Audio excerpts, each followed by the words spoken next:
Welcome back once again, my students. Please listen and be careful.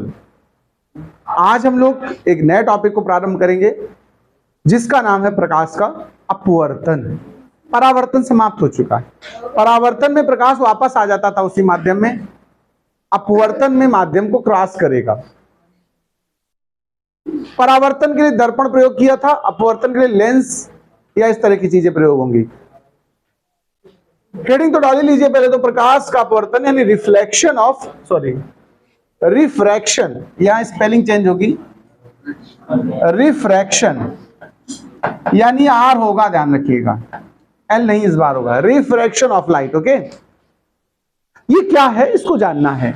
इससे पहले मैं एक बात बता देना चाहते हैं, जो ट्रांसपेरेंट मीडियम होते हैं, पारदर्शी माध्यम, उनको हम दो तरह से बात करते हैं, सघन और विरल माध्यम। अब बात आती सघन और विरल है क्या।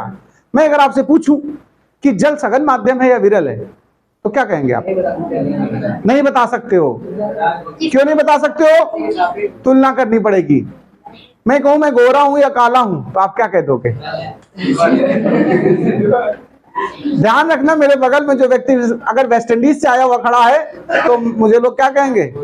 गोरे हैं। और इधर अगर बगल में इंग्लैंड से आया व्यक्ति खड़ा है तो हम, ये जो क्वालिटी होती है ना, एडजेक्टिव, ये कंपेयर कराते हैं। क्या कराते हैं? कंपेयर। जल वायु के सापेक्ष सघन है लेकिन कांच के सापेक्ष विरल है, तो माध्यम सघन विरल उनके घनत्व से होगा, लेकिन तुलना करनी पड़ेगी। इसी से रिलेटेड घटनाओं की चर्चा होने वाली है। अपवर्तन को मैं थोड़ा सा विस्तार से समझाना चाहता हूं, जरा ध्यान से सुनिए और समझें। देखिए कि बाउंड्री बना दी, इसको हम कहते हैं बाउंड्री ऑफ इंटरफेस, या दो माध्यमों के बीच की सीमा। क्या कहेंगे इसको? सीमा है। इस पर एक अभिलंब डाल दो। ये क्या है? अभिलंब। अभिलंब माने जो लंबवत एक रेखा पड़ेगी। ऊपर का माध्यम हमने विरल ले लिया, जैसे कि वायु हो सकती है, और नीचे का सघन ले लो, जैसे कि जल हो सकता है। ये दो बाउंड्री हैं। पानी भरा तुम्हारे कटोरे में, ऊपर हवा है, तो प्रकाश की किरण, यदि ये प्रैक्टिकली भी संभव है, देखा जा सकता है, प्रकाश की किरण अगर विरल माध्यम से सघन माध्यम में जाती है, ध्यान रखिएगा, तो अभिलंब की ओर झुक जाती है। क्या होता है? हाँ, ऐसे थे अंदर की तरफ घुस गई। आपतन कोण ये बड़ा रहेगा और अपवर्तन कोण छोटा हो जाएगा। ठीक है। इसका ठीक उल्टा अगर मैं कहूं, देखो ये आपतित किरण है। ये कौन सी किरण है? आपतित, यानी आई है, गिरी है, इसको आपतित किरण कहेंगे। ये अपवर्तित किरण कहलाएगी। क्या कहलाएगी? अपवर्तित किरण। ये जो बना है आपतन बिंदु है। ये कौन सा बिंदु है? आपतन बिंदु। हर चीज का मतलब पता होना चाहिए। अब यही प्रक्रिया हम दूसरे हिस्से में बताने वाले हैं। इस बार हमारा ये माध्यम सघन है, हमने ले लिया ऊपर वाला, और नीचे कैसा ले लिया? विरल। ये अभिलंब है। देखो, यदि प्रकाश किरण सघन माध्यम से विरल माध्यम में जाती है तो अभिलंब से दूर हट जाती है। क्या हो जाता? देखो ऐसे उधर को चली गई। इस बार आर बड़ा है, आई छोटा है। यानी कुल मिला के अगर दोनों को एक साथ हम चर्चा में लें तो हम ये कह सकते हैं कि जब प्रकाश किरण एक प्रकार के माध्यम से दूसरे प्रकार के माध्यम में जाती है तो अपने मार्ग से विचलित हो जाती है, या तो अंदर आती है, बाहर हो जाती है, उस रास्ते पे नहीं रहती है। मार्ग से विचलन की यह घटना अपवर्तन कहलाती है। क्लियर बात? अपने मार्ग से भटक जाने की घटना क्या कहलाती है? अपवर्तन कहलाती है। अब इसको मैं एक और पैरेलल बात समझाना चाहता हूं। देखो, जो अभिलंब है ना, अभिलंब मान के चलो आपकी औकात है। क्या है? हाँ, औकात में रहो, यानी अभिलंब। सुनना जरा ध्यान से, अभिलंब क्या है? औकात है। सघन माध्यम क्या है? आपके माता पिता हैं। कौन है? पेरेंट्स। विरल माध्यम क्या है? आपके दोस्त। जब एक बच्चा माता पिता से हट करके दोस्तों के बीच आता है तो औकात से दूर चला जाता है। चला जाता कि नहीं? औकात में नहीं रहता, औकात से दूर हो जाता, भटक जाता है। होता है ऐसा कि नहीं?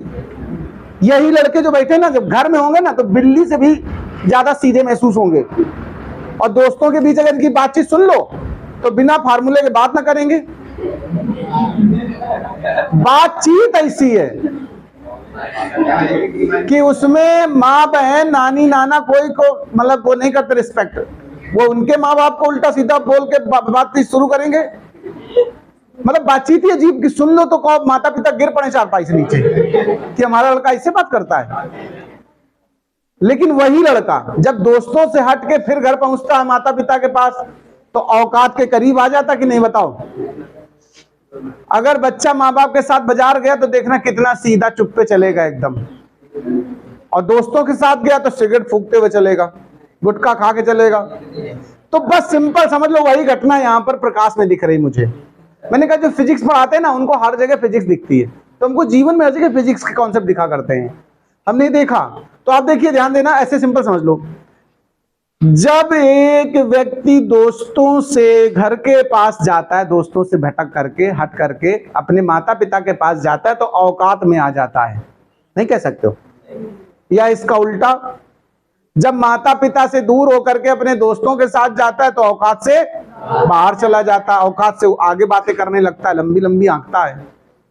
यही घटना क्या कहलाती है? अपवर्तन कहलाती है। सिंपल सी बात है। क्लियर हो गया अपवर्तन? तो पहले चलो अपवर्तन ही लिखते हैं। ये डायग्राम बना लेना, पहले बना लो डायग्राम, बाद में लिखाते हैं। क्या लिखिए? जब प्रकाश किरण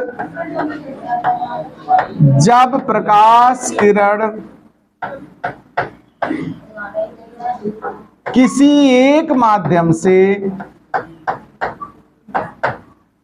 जब प्रकाश किरण किसी एक माध्यम से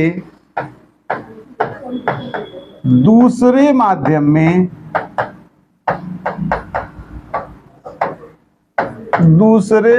में प्रवेश करती है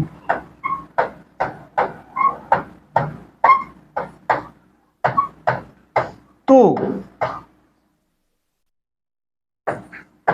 वह अपने मार्ग से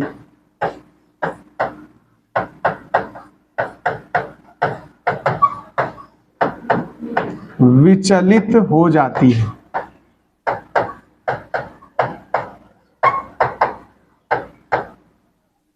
इस घटना को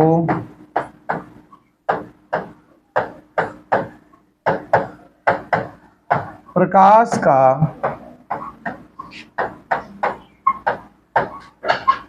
अपवर्तन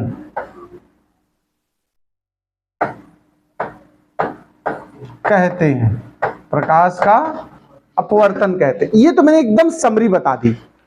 अब हम ये विस्तार में भी बात करेंगे। हम कहेंगे अर्थात जब प्रकाश किरण विरल माध्यम से सघन माध्यम में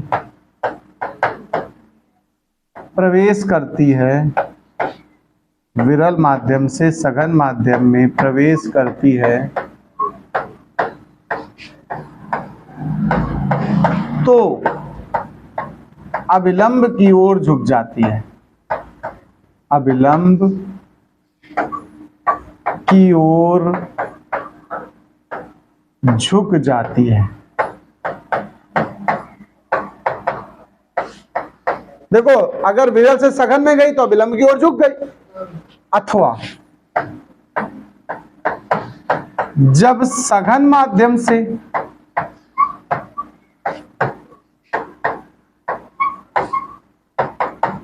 विरल माध्यम में जाती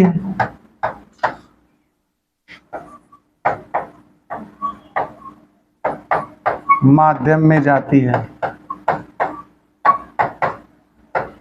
तो अविलंब से दूर हट जाती है।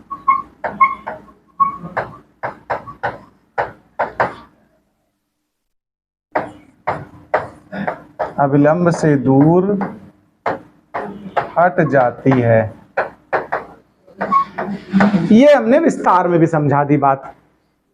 यहां पर एक छोटा सा पॉइंट और सीख लेना चाहिए मुझे, अपवर्तनांक क्या होता है इसको जरा जान ले।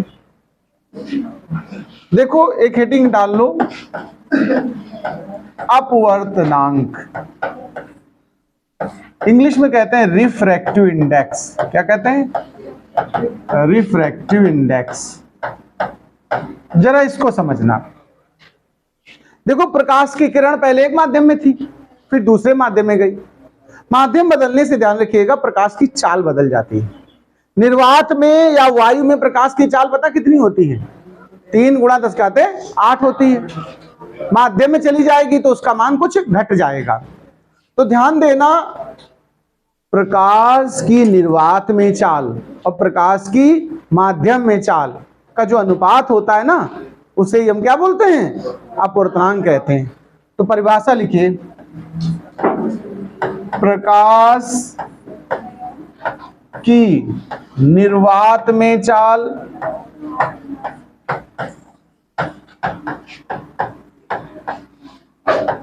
तथा प्रकाश की माध्यम में चाल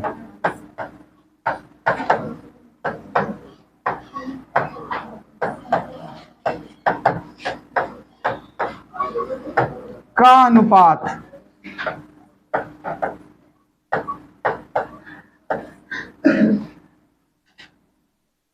अपवर्तनांक कहलाता है।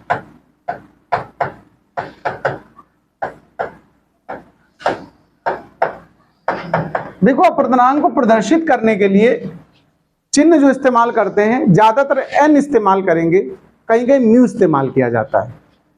तो देखो इसे एन या म्यू से प्रदर्शित करते हैं। जरूरत जहां मन आए वैसा लगाना। आप चाहे तो म्यू बना लो और चाहे तो एन बना लो। जैसे मैं लिख दे रहा हूं एन बराबर प्रकाश की निर्वात में चाल, ऐसे लिख देना ऊपर, प्रकाश की निर्वात में चाल बटे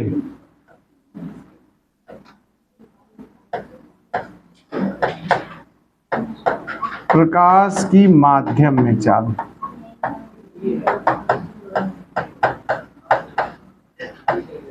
यानी एन इज इक्वल टू, देखो निर्वात में सी लिखते हैं और माध्यम में चाल को क्या लिखते हैं? वी लिखते हैं। इस चीज को जान लो। या इसी को हम एक और तरीके से कह सकते हैं, अगर मान लो दोनों ही माध्यम है, जल और कांच है, मान लो माध्यम दोनों है, निर्वात है ही नहीं, तो बस ऊपर जो निर्वात में चाल लिखा इसकी जगह लिख दोगे प्रकाश की एक माध्यम में चाल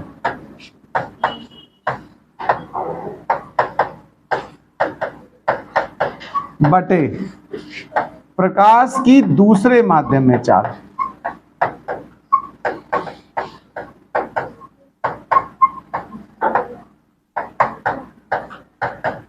देखो ये ऐसे लिखा जाएगा। और देखो एक माध्यम में चाल है, उसको आप लिख दो V1 और दूसरे माध्यम में V2। ये भी अपवर्तनांक का सूत्र बनेगा, ध्यान रखना। एक बात समझ लो, इसका कोई मात्रक नहीं होता। देखो अपवर्तनांक मात्रकहीन व विमाहीन राशि है। कैसी राशि है? हाँ, दोनों ही नहीं है इसके। हाँ, विमाहीन राशि। ठीक है। एक और बात सुन लो, कुछ खास चीजें समझ लो जरा, इसमें बता देते हैं। देखो ये हम सबको नहीं बताते हैं, तुम लोग को खाली बता रहे हैं, और बताना नहीं किसी को, सीक्रेट है। देखो हम अगर कभी ANG लिखा मिले हमको, क्या लिखा मिले, मतलब इसका समझना G फॉर ग्लास है, यानी कांच का अपवर्तनांक होगा वायु के सापेक्ष। किसके सापेक्ष? तो इसको कहेंगे वायु के सापेक्ष, वायु के सापेक्ष कांच का अपवर्तनांक।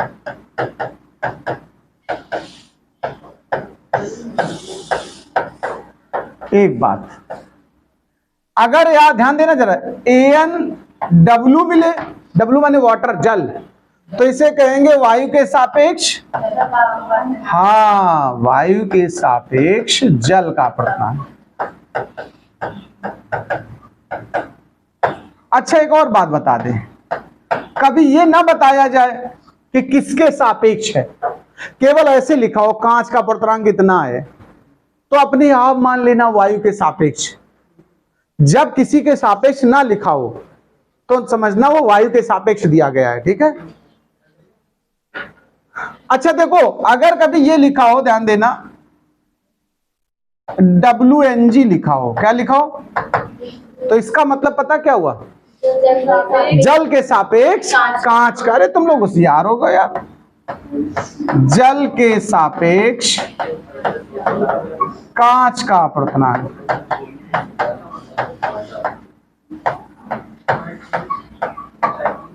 अच्छा एक बात और सुनो, ये जो अब सूत्र बना रहा हूं मैं, देखो ध्यान देना, WNG, इसको निकालना हो तुम्हें ये दिए हो ANG और ANW दिया हो, तो ध्यान देना सूत्र बनाते समय ANG में ANW का भाग दे दोगे तो क्या बनेगा, WNG। क्या बनेगा, ध्यान रखना इस बात को, इसका यूज होगा आगे सवालों में। या उल्टा बनाना हो, मान लो GNW का भी बनाना हो तो उल्टा भाग दे दो, ANW बटे ANG, देखो ऐसे कह सकते हो। तो यहां से एक बात समझने वाली है, अब हम W और G नहीं इस्तेमाल कर रहे, 1 और 2 इस्तेमाल कर रहे हैं। पहले माध्यम को 1 नंबर और दूसरे माध्यम को 2 नंबर। जैसे हम लिख दें 1 and 2 लिखा है, इसका मतलब क्या हुआ, प्रथम माध्यम के सापेक्ष द्वितीय माध्यम का अपवर्तनांक, यही तो मतलब है। देखो प्रथम माध्यम के सापेक्ष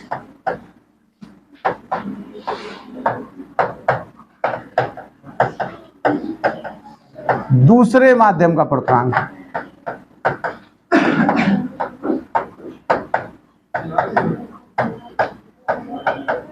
बात सुन लो, मतलब कोई ऐसा गंदी बात थोड़े पढ़ा रहे हैं जो तुम लोग सुन नहीं रहे हो। ऐसे अगर 2 and 1 लिखा हो तो दूसरे माध्यम के सापेक्ष पहले माध्यम का अपवर्तनांक।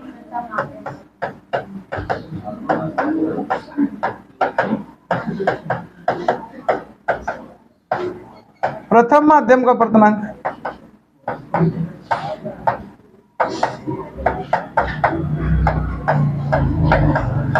अच्छा एक बात और सुनो,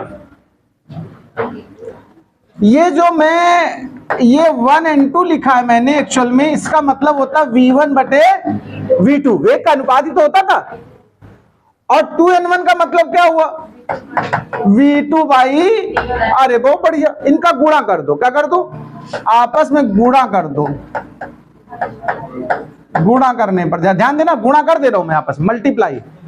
1 and 2 गुणा 2 and 1, तो V1 बटे V2 गुणा V2 बटे, तो 1 and 2 का गुणनफल देखो, 2 and 1 आ गया।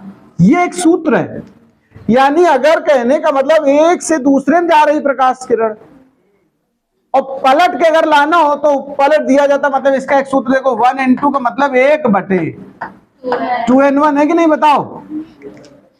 यानी अगर कभी जल के सापेक्ष कांच का दिया हो, मान लो जल के सापेक्ष कांच का दिया x, तो कांच के सापेक्ष जल का चाहिए तो क्या कर दोगे, 1/x। ये मतलब हम समझाना चाहते हैं, इसको बोलते हैं उत्क्रमणीयता का सिद्धांत। क्या बोलते हैं, उत्क्रमणीयता का सिद्धांत। उत्क्रमणीयता तो सुना होगा ना, उत्क्रमणी नहीं सुना है, उसी से बना। इंग्लिश में कहते हैं principle of reversibility, principle of reversibility, ये सूत्र है। मतलब कहने का क्या तात्पर्य हुआ, इसका समझ लो। मतलब ये सब बातें वैसे बताते नहीं किसी को, तुम लोग को खाली बता रहे हैं, सुन लो बस। ये तुम लोग आपस के लोग हो, जान पहचान के हो, तो बता दे रहे। ये मान लो जल है, देखो ये माध्यम 1, ये माध्यम 2, प्रकाश किरण विरल से सघन में जा रही है, अब विलंब की ओर झुक गई कि नहीं झुक गई, बताओ। और यहां पर एक दर्पण लगा दो तुम, दर्पण पे लंबवत गिरेगी, देखो। और जब प्रकाश किरण लंबवत गिरती, ध्यान रखना, जा ऐसे रही थी तो वापस पलट जाएगी, और पलट के इसी मार्ग से वापस हो जाएगी। तो जब गई थी तो अपवर्तनांक 1 and 2 था, और जब आई वापस 2n1 है, इनका गुणनफल अभी सिद्ध किया 1 होता है, यानी 1n2 निकालना हो तो 1/2n1 इस्तेमाल किया जा सकता है। अभी सब बातें तो बहुत करना है, मेरा मतलब काम ही बातें करना है, और बातें अभी बाकी है। सुनो एक बात और सुनो, मैं एक उदाहरण समझाता हूं। जैसे Ang का मान होता 1.5, Ang माने कांच का अपर्तनांक वायु के सापेक्ष। Anw का मान होता 1.33। लेकिन मैं ये आए कहां से, मैं इसकी बात करता हूं। तो सुनो, पहले एक बात बताओ, वायु में प्रकाश की चाल कितनी होती है? वायु में प्रकाश की चाल 3 × 10⁸ मीटर पर सेकंड। Very good. अब सुनो, मैं बता सब बातें दे रहा हूं। जल में अगर पूछा जाए तुमसे प्रकाश की चाल तो 2.25 × 10⁸ मीटर पर सेकंड। और अगर पूछा जाए उसमें कांच में, किसमें? कांच में, तो होता है 2 × 10⁸ मीटर पर। देखो इन्हीं से निकल आएगा। देखो हम Ang निकालना चाहें, जैसे क्या निकालना चाहें? Ang माने प्रकाश का वेग एयर में और प्रकाश का वेग ग्लास में, यही तो मतलब हुआ। एयर में कितना है और ग्लास में कितना है? काट डालो, क्या आया? ऐसे ये निकाले जाते हैं मान। ठीक है, चलो नोट कर डालो इतना सब। देखिए अपवर्तन के नियम भी समझ लें। जैसे परावर्तन के 2 नियम थे, वैसे अपवर्तन में भी 2 नियम है। पहला नियम तो आसानी से आप जान जाओगे। पहला वही नियम है, याद करो, आपतित किरण, अपवर्तित किरण तथा आपतन बिंदु पर अविलंब तीनों एक ही तल में होने चाहिए। ये वही नियम है, लिख लो। आपतित किरण कॉमा अपवर्तित किरण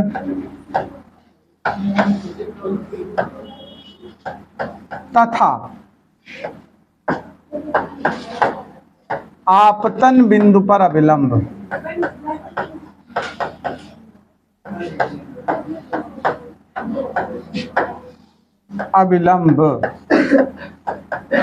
तीनों एक ही तल में होने चाहिए।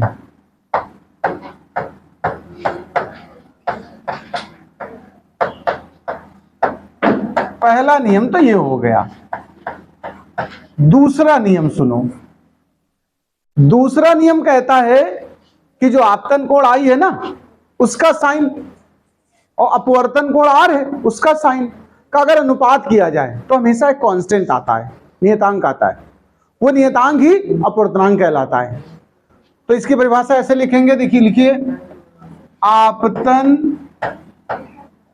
कोण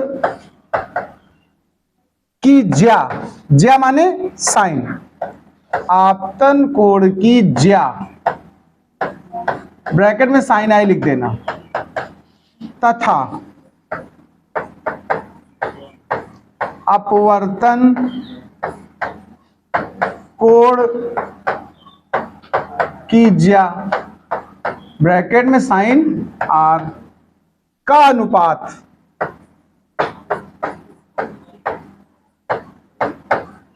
सदैव नियत रहता है,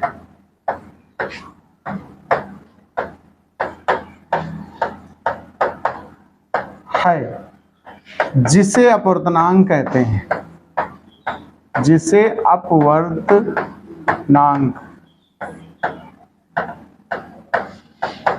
कहते हैं। अपवर्तनांक का सूत्र लिख लो, ये देखो साइन आई बटे साइन आर। एक अपवर्तनांक का सूत्र ये बन गया, देखो, बराबर n। इसे स्नेल का नियम भी कहते हैं। क्या कहते हैं? इसे स्नेल का नियम कहते हैं।